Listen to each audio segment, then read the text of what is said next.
Hey guys, in this video we'll be talking about the importance of weight in regards to foot strength.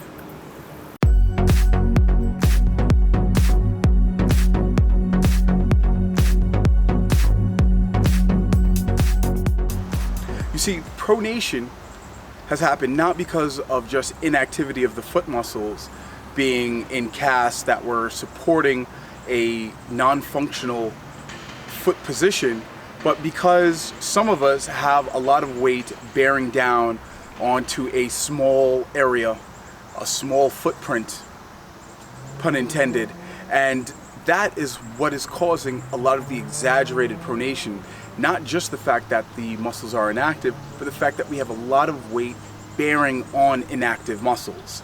So when people ask me about the progress or the process to getting rid of their flat feet, the first thing I imbue them with is that their weight should be relatively less than it is now.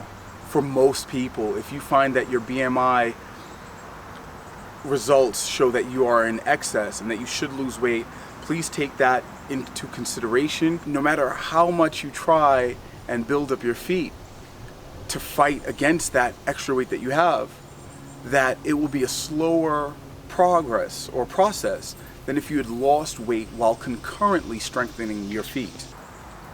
Now, there are many ways in which to lose weight, and you can go through intermittent fasting, a ketogenic diet, a calories in, calories out modality, which works broadly for most diets. With all the diets out there, that the one that you will adhere to will be the best diet for you.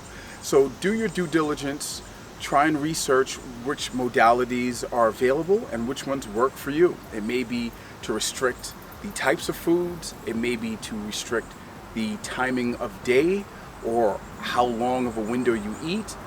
So it is up to you, and no one knows you better than yourself. For most pregnant women had a bout of flat feet after or during their pregnancy period, and some of them never recover from that. Even though the feet may pronate upon heavy weight gain, it will stabilize itself and reaffirm itself once that weight is gone fairly easy.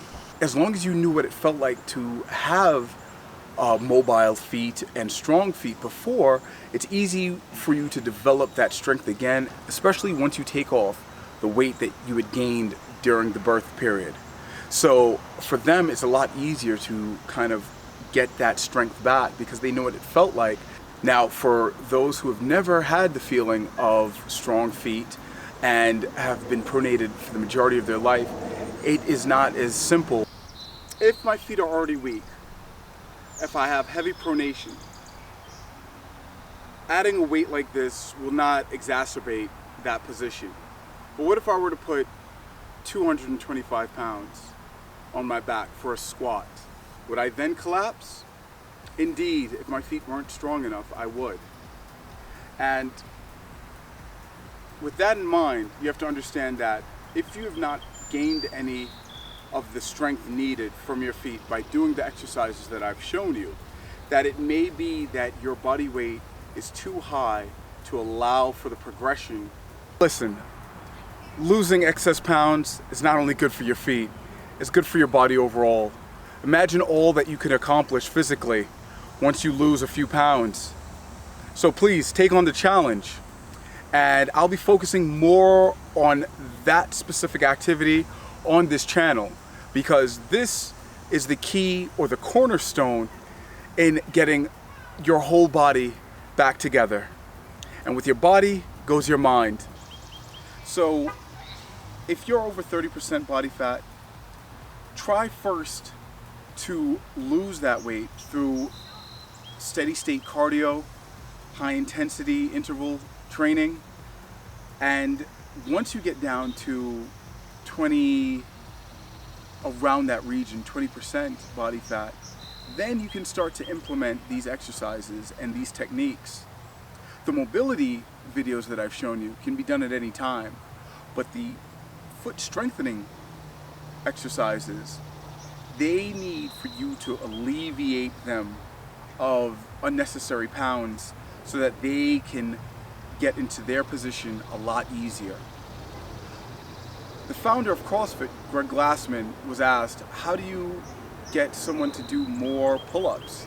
And he said the first thing is to lose weight. The less body weight that you have, the easier the exercise will become. And the same thing goes for strengthening your feet. In fact, in order to move around, all of your weight has to be on this tiny area. And the less weight that you have on that area is the easier it will be for your feet to become stronger and to withstand further pressure. Now, once you get to a certain level of foot strength, then you can put on the 225 barbell on your back and squat it without pronating your feet. Then you can go for long runs and for endurance activities and not succumb to pronated feet. So even if you regain the body fat eventually, as long as you had lowered it long enough to gain strength and activity in your feet, it will be well worth it.